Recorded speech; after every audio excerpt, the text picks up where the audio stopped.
Comment passer de skinny fat à un physique tracé? Toi aujourd'hui, tu as peut-être 20-40% de body fat. Voilà, on est dans cette tranche qui est assez large. Il y a 3 piliers que tu vas devoir respecter si tu veux avoir un physique tracé. Peut-être qu'aujourd'hui, voilà, tu galères à perdre du ventre, tu sais pas trop quoi manger, tu vas à la salle, tu essayes de t'entraîner dur, mais au final, tu vois pas trop les résultats dans le miroir. C'est parce que aujourd'hui, tu manques peut-être d'informations. Et les informations, ça tombe bien parce que je vais te les donner dans cette vidéo. À partir du moment où tu as les bonnes informations, tu peux aller chercher un physique tracé. On va donc commencer par le premier pilier que tu vois là. Ce premier pilier, c'est la dépense énergétique. Donc on va voir les bénéfices de la dépense énergétique. Comment faire de la dépense énergétique? Parce qu'aujourd'hui, tu n'as peut-être pas envie de forcément te bouger énormément. Et pour ça, on va parler de l'organisation vs du temps investi. Je te préviens, aujourd'hui, ça va vraiment être full valeur, donc reste bien accroché. Donc on commence par la première partie. Les bénéfices. Tu as plusieurs façons de perdre du gras. Mais qu'on soit d'accord, quoi qu'il arrive, tu dois être dans ce qu'on appelle un déficit calorique. On en reparlera après pour le deuxième pilier, ne t'inquiète pas. Et tu pourrais très bien avoir le même déficit calorique en mangeant 2500 qu'en mangeant 1500 kcal. Par contre, quand tu manges 2500 calories, tu as moins de frustration. Tu peux te faire plaisir. T'évites plus facilement les troubles du comportement alimentaire. Et surtout, tu peux manger des burgers, des pizzas, des pâtes en sauce. Je vais te présenter quelques recettes. J'ai des recettes comme le fast burger, le camembert burger, le egg burger, le chicken burger, le wrap bolo, le wrap poulet curry, le wrap poulet pané, tomate mozza, etc., etc. On a les sucrés, le gâteau à la banane, des recettes de pâtes. Voilà, tu auras tout intérêt à manger plus à déficit calorique égal pour perdre ton gras et aller chercher plutôt un physique tracé. En quoi c'est lié à la dépense énergétique? Plus tu vas avoir une dépense énergétique élevée, plus tu vas vouloir manger beaucoup. Deuxième bénéfice, tu auras tout simplement une meilleure digestion. Qui dit meilleure digestion dit meilleure assimilation des nutriments. Quand on sait les quantités qu'on peut manger en tant que sportif, on a un facteur qui est à prendre en compte que le commun des mortels n'a pas forcément besoin de prendre en compte. Et encore, c'est l'assimilation des nutriments. Puis l'idée, c'est que quand tu manges tes 2 grammes de protéines par kilo de poids de corps, par exemple, si tu connais le chiffre, l'idée, c'est pas que tu en assimiles que la moitié. Ça serait que tu en assimiles 100%. L'assimilation des nutriments, c'est quelque chose qui est extrêmement important. Pareil, quand tu vas manger tes calories, l'idée, c'est que tu assimiles ces calories. C'est que ton corps, il récupère cette énergie pour pouvoir justement avoir cette meilleure récupération et cette meilleure santé au quotidien sans être ballonné par manque de digestion. C'est l'un des bénéfices de la dépense énergétique journalière. Troisième bénéfice, bien évidemment, tu as une meilleure récupération. Pas besoin de le dire, mais aujourd'hui, marcher, c'est de la récupération active et ça te permet de rajouter des calories. Et je parle de marcher, mais attention, je te parle de marcher parce qu'on l'a là, mais il y aura d'autres façons de faire de la dépense énergétique journalière. Et du coup, bien sûr, un gain d'énergie. Aujourd'hui, tu manques d'énergie parce que tu ne bouges pas assez. C'est paradoxal, mais aujourd'hui, tu ne manques pas d'énergie parce que tu as besoin de repos. La plupart des gens, et c'est peut-être ton cas aujourd'hui, tu te reposes plus. Mais non, en fait, tu gagnerais plus à bouger plutôt qu'à bouger encore moins. Comment faire de la dépense énergétique? L'outil pour moi qui est vraiment cheaté, c'est la marche à pied. Ça demande peu d'efforts, c'est ultra facile de marcher. Maintenant, le problème, c'est que ça demande du temps. En fonction de là où tu habites, par exemple à Paris, t'as pas forcément envie de marcher si t'es dans des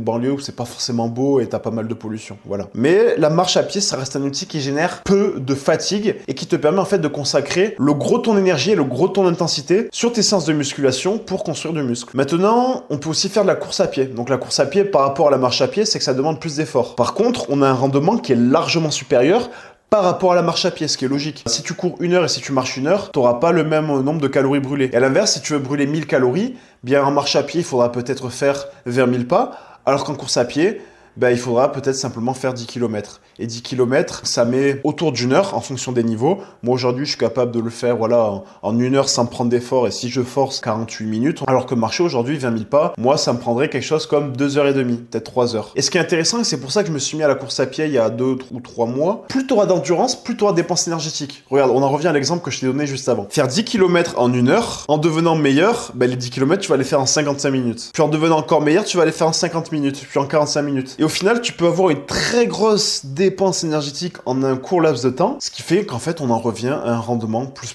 La course à pied, c'est un outil très efficace. Maintenant, le problème, c'est que plus tu vas y mettre de l'intensité, moins tu vas pouvoir utiliser cette intensité pour tes entraînements de musculation. Si tu veux, on va dire, tu as une jauge d'énergie, une jauge d'intensité que tu peux mettre dans tes entraînements chaque semaine. Et ce que tu mets dans la course à pied, en théorie, tu pourras pas le mettre dans la musculation. Maintenant, ce qui est intéressant avec la course à pied, c'est que ça développe cet aspect d'endurance fondamentale qui te permettra, pour la musculation, pour le coup, d'encaisser un plus gros volume. Plus tu vas être efficient sur la course à pied, plus tu vas pouvoir encaisser du volume, non seulement sur la course à pied, mais aussi sur la musculation. Et c'est pour ça qu'il y a un transfert super intéressant de la course à pied sur la musculation. Mon retour d'expérience, depuis que je me suis mis à la course à pied, au début, c'était un peu dur, et encore, pas plus que ça, parce que j'y mettais pas une grosse intensité, parce que quand t'es débutant, Honnêtement, pour avoir une progression, t'as pas besoin d'y mettre une grosse intensité. Même au stade où j'en suis, je suis encore débutant, j'ai pas besoin d'y mettre une très grosse intensité. Par contre, ce que je remarque, c'est que je peux avoir un très gros volume d'entraînement pour la musculation. Donc c'est pas forcément ce qui t'intéresse aujourd'hui d'avoir le plus gros volume d'entraînement, mais on en reparlera après, parce que le volume, c'est aujourd'hui le driver de l'hypertrophie. Donc plus t'as de volume, plus tu progresses. Mais on en reparlera après, encore une fois. Et bien sûr, il y a une façon qui est très simple aussi, c'est de faire des sports annexes. Moi, je m'étais mis au rugby. T'as beaucoup plus de motivation. Logiquement, tu choisis un sport qui te plaît, donc t'as qu'une envie, c'est d'aller faire ton sport. Par contre, bien sûr, on choisit un sport qui est énergivore. Et je veux pas cracher sur les pongistes, mais aujourd'hui, faire du ping-pong, tu brûleras très peu de calories. Peut-être que tu brûleras même plus de calories en faisant de la marche à pied, tu vois. Maintenant, l'inconvénient, c'est que ça demande du temps, parce qu'il faut le trajet pour aller à ton club, et ça demande aussi de l'argent, parce qu'il faut payer sa licence. Par exemple, moi, le rugby, bon, c'était pas ultra cher, je trouve. C'était 100 € par an, par saison. Et maintenant, on parle de ce que je disais tout à l'heure, du coup, l'organisation versus le temps. Parce que pour moi, marcher, ça doit être un outil que tu utilises presque quotidiennement, voire quotidiennement. Mais ça peut demander du temps. Sauf que si tu t'organises correctement, le temps investi sera vraiment moindre, même en faisant de la marche à pied. J'ai parlé de cumuler les outils. Parce que si je reviens à comment, il y a la marche à pied, la course à pied, les sports annexes, on peut faire du vélo, on peut monter les escaliers, on peut privilégier les escaliers par rapport à l'ascenseur. T'es pas obligé de choisir un seul de ces outils, tu peux très bien tous les cumuler. Moi, pendant un moment, j'avais une dépense énergétique de fou parce que je faisais de la course à pied, plus de la marche, plus du rugby, plus de la muscu. Donc j'avais des journées de fou furieux. J'étais en train de maigrir en mangeant 4000 calories, tu vois. S'il y a bien un moment où tu peux marcher facilement, c'est à plusieurs moments. Par exemple, t'as une pause entre midi et 2 au travail. Au lieu d'aller fumer ta clope avec tes collègues, va marcher. Si t'as envie de garder cet aspect social, emmène tes collègues avec toi, qui fument, autant qu'ils fument en marchant. Pareil, tout déplacement à pied, à vélo, c'est le mieux. Va au travail à pied. Ça peut être con, mais t'habites à 3 km, tu te lèves 45 minutes plus tôt et les 3 km, tu les fais à pied. Dans la journée, t'as fait 6 km aller-retour. Et ça, c'est une grosse dépense énergétique. Là, t'es en train de me dire, peut-être, ouais, mais moi, j'habite loin, je peux pas le faire à pied. Très bien. 2 solutions qui s'offrent à toi. Soit tu prends la voiture et tu te gares un peu plus loin, et tu te gares à 3 km, du coup. Soit tu prends le vélo pour des distances un peu plus longues. Par exemple, je te prends le cas d'un 20 km. 20 km en vélo, ça peut se faire en 1 heure sans entraînement. Et avec de l'entraînement, les 20 km, tu vas les faire en 30, 35, 40 minutes. Faire ses courses à pied, ça c'est un truc qui est vraiment un cheat code. Faire ses courses à pied, et ce tous les jours. Non seulement tu vas gagner de l'argent parce que tu vas pas acheter des choses inutiles, tu vas acheter que ce dont tu as besoin pour le lendemain. Le retour, forcément, il est lesté parce que l'idée c'est de prendre un sac à dos et de mettre ses courses dedans. Donc tu as le retour avec 10 kilos de plus, ça y met de l'intensité et forcément tu brûles plus de calories. Et surtout, c'est de l'easy NEAT. Le mot plus approprié, ça serait plutôt easy dej. Voilà, dépense énergétique journalière. Ta dépense énergétique journalière, elle explose en faisant ça. Et surtout, ça demande de l'organisation, ça demande d'investir 1 heure à 1 heure et demie dans sa journée pour aller faire ses courses. Mais en fait, quand tu prends la voiture, tu mets quand même 45 minutes à aller faire tes courses, tu vois. Donc, est-ce que ça vaudrait pas le coup, justement, d'aller faire ses courses à pied, de mettre peut-être 30 minutes de plus, mais d'avoir une dépense énergétique qui est colossale et d'avoir un corps qui te plaît? C'est des choix de vie. Et il y a un autre cheat code, c'est les temps de repos. Que tu t'entraînes à la maison ou que tu t'entraînes en salle, pendant tes temps de repos, marche. Fais des tours. Je sais pas, tu peux trottiner sur place, faire des petits bonds, tu vois. Tu peux très bien marcher, ça je le fais, pendant tes temps de repos. Tu peux gagner facilement 3 à 4 000 pas. Idem pour aller à la salle. Si tu vas à la salle, vas-y en vélo, vas-y à pied. C'est qu'une question d'organisation. Certes, ça va demander d'investir du temps, parce qu'on n'a rien sans rien, on peut pas aller chercher un physique tracé sans rien faire. Mais si aujourd'hui tu es capable de t'organiser, tu es sur un vrai cheat code. Deuxième pilier, c'est l'éclair qu'on voit là, c'est l'apport énergétique. J'aurais pu mettre l'AEJ, l'apport énergétique journalier. Je vais zoomer sur cette pyramide, qui est la pyramide de la nutrition de Eric Helms. Ce qui est tout en bas de la pyramide, ça va être ce qui est le plus important, et plus tu vas monter, ça va être ce qu'il y a de moins important. Donc tout est important dans cette pyramide, mais j'aimerais qu'on se concentre surtout sur les 3 premiers points. L'energy balance, la macronutrients et la micronutrients. Donc energy balance, c'est la balance énergétique. L'idée aujourd'hui, c'est que tu veux perdre du gras, et surtout d'avoir un physique tracé, c'est d'avoir une balance énergétique qui penche sur le déficit calorique. Macronutrients, donc la macronutrition, c'est les protéines, glucides, lipides. Et la micronutrition, micronutrients, c'est tout ce qui est vitamines, minéraux, oligo-éléments, et on va en parler aussi. On va commencer par le déficit calorique. Le déficit calorique, c'est quoi? Quand tu regardes ta balance énergétique, tu as plus de dépenses que d'apports. Admettons que tu manges 2500 calories, pour reprendre l'exemple de tout à l'heure, et que tu en dépenses 3000, tu as un déficit calorique de 500, donc tu as un déficit calorique. À l'inverse, si comme tout à l'heure, tu as une dépense énergétique faible et que tu manges 2500 calories, et que du coup, à cause de ta dépense énergétique est faible, tu brûles que 2002 par jour, eh bien en fait, tu es en surplus de 300, parce que tu as plus d'apports que de dépenses. Après, attention, quand je dis 2500 de dépenses énergétiques, c'est pas 2500 de marche à pied. Tu dois pas brûler 2500 en allant marcher. Parce que par défaut, tu as ton métabolisme qui brûle du gras, tu as le fait de digérer ton alimentation, qui est extrêmement énergivore. Tu as ce qu'on appelle la NEAT, donc c'est ce dont je t'en parlais tout à l'heure, qui sont du coup les dépenses spontanées que tu n'as pas prévu de faire. Admettons que là, tu fais le ménage dans ta maison, c'est de la NEAT. Tu vas brûler 100, 200, 300 calories, mais c'est pas quelque chose que tu avais prévu de faire pour brûler du calorie. Et tu as la dépense énergique liée au sport. Du coup, tu vas faire du sport, automatiquement, tu vas brûler des calories. Être en déficit calorique, c'est avoir une plus grosse dépense énergétique que son apport énergétique. Si t'es en surplus, tu prends, comme je disais. Comment choisir son déficit calorique? Tu as la formule d'Alpert. Je vais te la citer là parce que c'est une formule qui est plutôt précise, je trouve. D'abord, on va déterminer son pourcentage de masse grasse. Pour ça, tu vas regarder l'écran, si t'es pas en train de le regarder, que tu fais autre chose, et tu vas comparer ton corps au corps que tu vois à l'écran. Et je te demande d'être honnête, parce que la plupart des gens sous-estiment leur taux de masse grasse. Admettons que tu sois à 30%. Tu pèses 90 kg. L'idée, ça va être de savoir la quantité de gras que tu as sur ton corps. Donc 30% de 90 kg, c'est à peu près 27 kg. Tu as 27 kg de gras, voilà. Ce 27, on va le diviser par 20. Je sais que des fois, je parle de le diviser par 15, mais je te déconseille de le diviser par 15 si tu le fais toi-même, parce que ça demande d'avoir un coach. Si tu travailles avec moi, c'est ok, tu peux le faire, et c'est ce qu'on va faire. Mais je te demande de le diviser par 20 si tu le fais toi-même, parce que tu vas faire des erreurs et l'idée c'est pas de saccager ton corps. Donc tu vas diviser 27 par 20. On va dire que ça fait 1,5. Ça doit faire 1,4 kg. Bref, 1,5 pour simplifier le calcul. Ce chiffre, c'est la quantité de poids que tu peux perdre par semaine. Là, t'es en train de me dire, putain, mais 1,5 kg par semaine, c'est énorme. Oui, comparé à ce qu'on te dit sur Internet, on te parle de perdre 400, 500 grammes. C'est ridicule. Mais on en parlera après quand je dis trop gros déficit vs trop petit déficit. 1,5, c'est la quantité de poids maximale que tu peux perdre par semaine. Ce qui est énorme, ça fait 6 kg par mois. Pour savoir du coup le déficit calorique que tu vas faire, tu sais que 1 kg, c'est 8250 kcal. 1,5 fois 8250,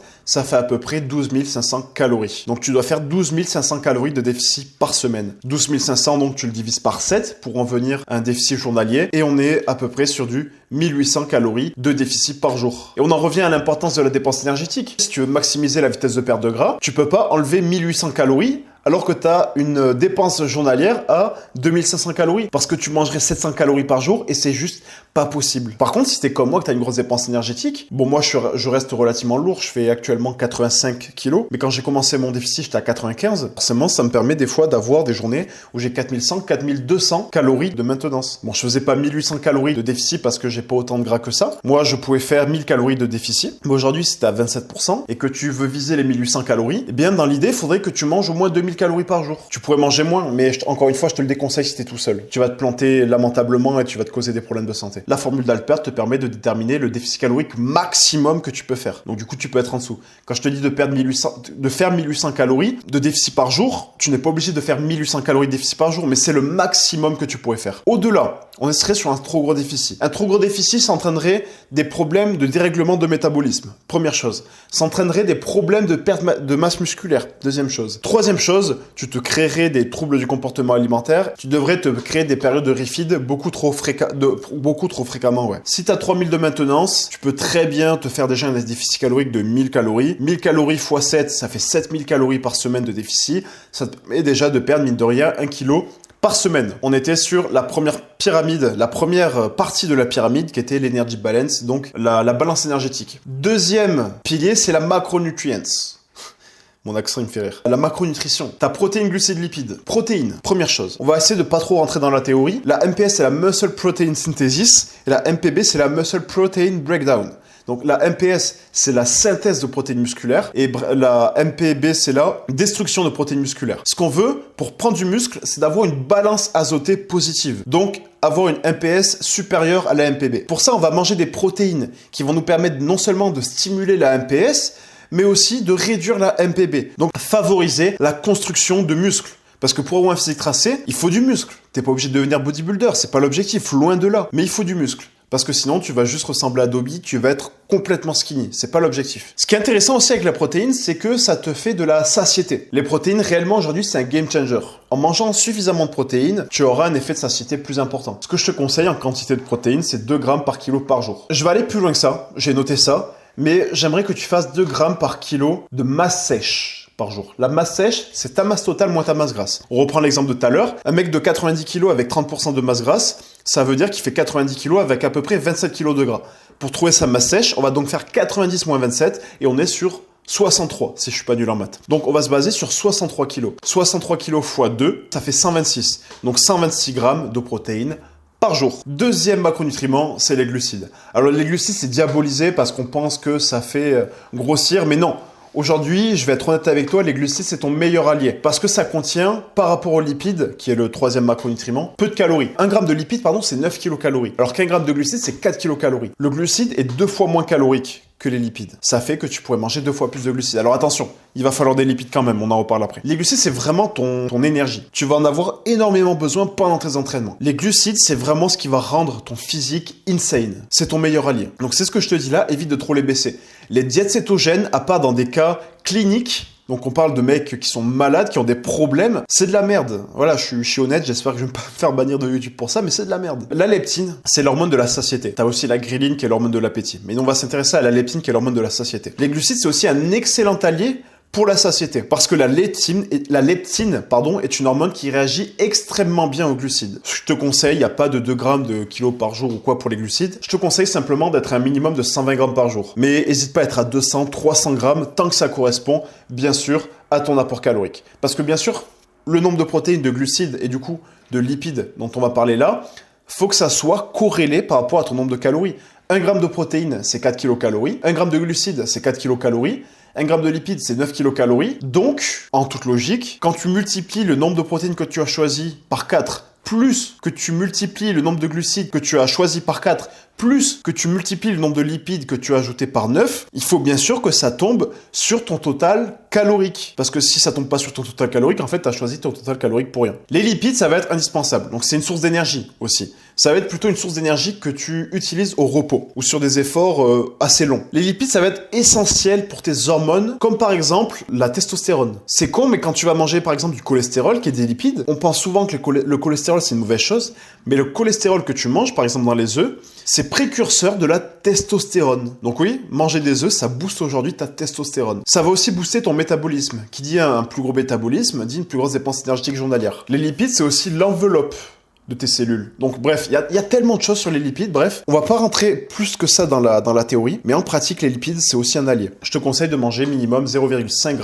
par kilo par jour. Donc si tu fais 90 kg, je te conseille d'être à 45 grammes par jour. En fait, tu divises ton poids par 2 et tu obtiens le nombre de lipides dont tu as besoin. Et ensuite, bien sûr, on a la micronutrition. On va pas trop rentrer dans les détails, c'est assez complexe entre les vitamines, les minéraux, les oligo-éléments. Mais pour simplifier, tu le sais très bien, je pense qu'on te le répète depuis tout petit, les vitamines c'est super important, les minéraux c'est super important, les oligo-éléments qui sont aussi des minéraux finalement, c'est super important. L'idée, pour pas te prendre la tête, pour les avoir, c'est de manger des aliments entiers et peu transformés, même naturels. Quand je dis peu transformés, une cuisson c'est considéré comme une transformation, mais c'est pas très grave. Juste, tu évites les aliments ultra transformés. En diversifiant tes sources d'aliments, tu vas déjà t'assurer, et surtout en mangeant des aliments naturels et peu transformés, tu vas avoir tes quantités de micronutriments. Il va y avoir des aliments qui sont très cheatés, je trouve, d'un point de vue empirique, je te le dis. C'est les huîtres. Bon, les huîtres, perso, j'en mange pas, mais pour ceux qui peuvent en manger deux fois par semaine, ça peut être une très bonne chose. Tu vas avoir les poissons gras, comme le saumon, par exemple, que tu peux manger 2 fois par semaine. Une alternative au saumon, c'est le hareng. Bon, le saumon, c'est bon, le hareng, c'est pas bon. Pourquoi pas faire une fois du saumon, une fois du hareng? Tu vas avoir les œufs. Les œufs, c'est une excellente source de protéines et de lipides. Et tu vas avoir tout ce qui est abats. Les abats, ça va être le foie. Par exemple, le foie d'animaux. Donc ça va être des organes. Je sais que ça donne pas envie comme ça, mais quand c'est bien cuisiné, c'est bon et ça t'apporte énormément de micronutriments. Et à côté, bien sûr, on a tout ce qui est... Bon, je l'ai mis dans les micronutriments, c'est pas forcément de la micronutrition, mais tu vas avoir par exemple les fibres. Les fibres, on en parlait tout à l'heure dans la partie dépenses énergétiques, mais c'est un truc que tu dois prendre en compte, c'est ta digestion. Aucun coach en parle, et pourtant c'est non seulement ce qui va te permettre d'être performant, parce que tu vas assimiler l'énergie, donc tu vas pouvoir la redistribuer, enfin la réutiliser à l'entraînement. Alors si tu la digères pas, tu peux pas l'utiliser, mais aussi d'un point de vue esthétisme, parce que si t'es ballonné, t'as un corps qui est dégueulasse. Et je t'avoue que même si t'es sec, si t'as un corps qui est ballonné, t'auras l'impression d'être gros. Donc si tu digères bien, t'as un corps qui est beau. Ce que je te conseille pour les fibres, c'est d'être à 15 grammes tous les 1000 calories par jour. Admettons que tu manges 2500 calories par jour, tu vas donc manger 2,5 fois 15 grammes. Donc 2,5 fois 15 grammes, on est sur du 37,5 grammes de fibres. Donc en gros 40 grammes de fibres par jour. Les sources de fibres, souvent ça va être les fruits et les légumes, bien évidemment. Mais les plus grosses sources de fibres, c'est putain, j'ai un trou de mémoire. J'allais dire les oléagineux, il y a beaucoup de fibres aussi, mais les légumineuses, voilà. Les légumineuses, au début, ça peut être un peu dur à digérer. Tu vas te sentir un peu ballonné à court terme, mais à long terme, je te conseille de continuer d'en manger. Parce que ton système digestif, il va s'habituer à manger cet aliment qui est aussi un aliment cheaté, une famille d'aliments cheatés. Donc tu vas retrouver les lentilles, les haricots, les pois, tout ça, c'est excellent pour la santé. Donc on a déjà fait un pilier, deux piliers. Je pense qu'à ce stade, si tu regardes cette vidéo, tu as envie de voir le troisième pilier et on va en parler. Mais je pense qu'à ce stade aussi, avec toute la valeur que je t'ai apportée, je pense que tu sais que je suis la bonne personne pour t'aider à avoir un physique tracé. Donc si tu recherches un coach, tu peux directement cliquer sur le lien qu'il y a dans ma description et tu peux réserver directement un coaching avec moi. On enchaîne sur le pilier 3. Le pilier 3, il est extrêmement dense. Mais tu vas voir, c'est extrêmement intéressant. J'ai mis une roue crantée sur la première partie parce que c'est ce qu'on appelle la tension mécanique. La tension mécanique, c'est ton meilleur allié pour prendre du muscle. Quand tu vas aller à la salle ou quand tu vas t'entraîner à la maison, l'idée, ça va être de provoquer la plus grosse tension mécanique possible sur un muscle particulier que tu souhaites travailler. Donc, il y a plusieurs muscles, les pecs, le dos, les bras, les épaules, les ischio-jambiers, les quadriceps, les abdos, les mollets, les avant-bras, les adducteurs, les fessiers. Chaque muscle peut être décomposé en plusieurs muscles. Je te prends par exemple le dos, tu as le grand dorsal, les trapèzes, le grand rond, bref, plein de muscles. Le bras, tu as les biceps, les triceps. Bref, pour chaque partie, tu vas avoir plusieurs petits muscles. Mais je pense qu'on en reviendra à ce sujet sur une prochaine vidéo. Parce que la théorie, c'est pas ce qui nous intéresse là forcément tout de suite. Si tu t'es déjà renseigné sur la musculation, tu sais probablement qu'il y a le format qui est à prendre en compte. Donc est-ce qu'on fait un push-pull legs? Est-ce qu'on fait un full body? Un half body? Est-ce qu'on fait un split? C'est une question qui est légitime de se poser, mais je vais être honnête avec toi, c'est un sujet qui est secondaire, voire tertiaire. Ce qui est le plus important, c'est comment est-ce que tu t'organises dans ta semaine. Le plus important, c'est l'adhérence. On en parlait tout à l'heure et je pense qu'on c'est même sûr, on va y revenir après, c'est ce que je dis là. Mais l'adhérence, c'est à quel point est-ce que tu aimes faire ce que tu fais. La clé en musculation, c'est de tenir dans le temps. Plus tu vas faire les choses longtemps, plus tu vas être musclé. Tout simplement. Peu importe l'optimisation. Alors bien sûr, si tu optimises, tu vas y arriver en 2 ans au lieu d'arriver en 5 ans. Mais plus tu vas tenir dans le temps, plus tu vas avoir des résultats. Choisis avant tout un format qui te plaît. Admettons que tu vas t'entraîner 4 fois par semaine en half body parce que tu as vu ton influenceur préféré le faire, fais-le. À partir du moment où tu respectes d'autres paramètres dont je vais te parler après, t'es bon. Maintenant, on va parler des exercices. Comment on choisit ces exercices ? Parce que tu vois, il faut faire des exercices pour chaque groupe musculaire. Donc j'ai mis les pectoraux en premier parce que c'est le plus demandant avec les bras. Enfin, le plus demandant, le plus demandé plutôt. Et le choix des exercices, ça va avoir énormément de répercussions sur tes résultats. Déjà, il faut prendre en compte tes bras de levier. On en reparlera plus tard parce qu'il y a la morphologie à prendre en compte. Tu as l'amplitude. Quelle amplitude est-ce que je choisis sur mon exercice pour stimuler le muscle en question et pour lui apporter, comme je disais, la plus grosse tension mécanique. L'idée aussi, ça va être de travailler sur des grandes longueurs musculaires. Donc sur des phases où le muscle est étiré. Souvent, ça fait peur parce qu'on a l'impression... Enfin, on a entendu qu'on allait se blesser si on étirait trop ses muscles. Sauf qu'en réalité, un muscle s'adapte. Et surtout, là où on a les plus grandes adaptations en ce moment, ce qu'on remarque dans les études scientifiques, c'est sur les grandes longueurs musculaires. Et en effet, même moi, je constate empiriquement, que ce soit avec moi ou avec mes élèves, à partir du moment où je me suis mis à vraiment aller chercher de grandes longueurs musculaires, ma progression a réellement accéléré. Ensuite, on a le tempo d'exécution. Je vais être honnête avec toi, avoir un mouvement rapide, c'est la clé. Souvent, tu peux voir sur les réseaux, sur Internet, des mecs contrôler leur curl, des mecs faire développer couché en retenant bien la phase excentrique. Ça, pour moi, c'est un des plus gros bullshit du 21e siècle dans le fit game, tu vois. Contrôler l'excentrique, ça ne sert pas à grand chose. T'es en train d'accumuler de la fatigue pour rien. La série la plus efficace qui soit, c'est une série où tu accumules de la tension mécanique, où t'as un mouvement qui est rapide. Alors attention, je me coupe moi-même la parole. Je dis pas qu'il ne faut pas contrôler l'excentrique et se laisser tomber. Mais avoir une excentrique dans le contrôle, mais une excentrique qui est rapide. Si je fais un développé couché, ça ressemblera à ça en rythme. Et pas faire un développé couché où je descends tranquillement et je remonte. Non, ça c'est une aberration. Alors dans certains cas, avoir une excentrique lente, ça peut être intéressant. Moi, j'utilise l'excentrique lente sur certains exercices. Mais pour 80% des exercices, la vitesse, c'est la clé, c'est game changer. Et on en vient justement à cette notion d'adhérence. Au-delà de tous ces éléments d'optimisation, quels sont les exercices qui te plaisent? L'adhérence, pour moi, c'est le socle de base. Tu vois, tu reprends la pyramide de Eric Helms tout à l'heure dans l'alimentation. Il a aussi fait, je crois, une pyramide dans l'entraînement. Et quoi qu'il arrive, si je devais faire ma propre pyramide, je serais d'accord avec lui. L'adhérence, c'est le socle. C'est-à-dire, est-ce que tu prends du plaisir dans ce que tu fais? Si tu fais des exercices que tu détestes, même si c'est le meilleur exercice possible pour toi, tu ne progresseras pas parce que tu vas le faire avec moins d'intensité. Peut-être qu'il y a des fois où tu vas le louper, tu vas y mettre moins de focus. Donc, à terme, même si c'est optimisé d'un point de vue théorique, en pratique, tu auras moins de résultats. Quelque chose qui va être super important, ça va être le feedback. Il faut une technique qui est adaptée aux muscles que tu veux travailler. Tu peux très bien faire du développé couché et prendre 0 pec. Faire une machine qui est ultra efficace pour les pectoraux en théorie, mais en pratique, tu n'auras pas de pec. Tu n'auras que des triceps.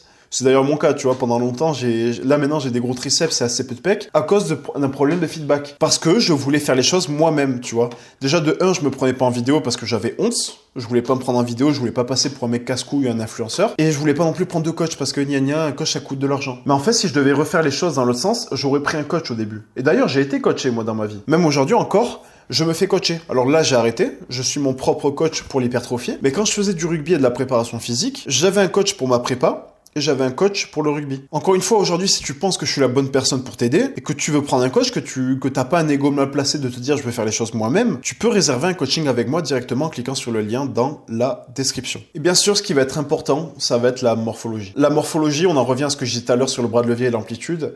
Il y aura peut-être des amplitudes qui seront pas intéressantes à aller explorer avec ta morphologie.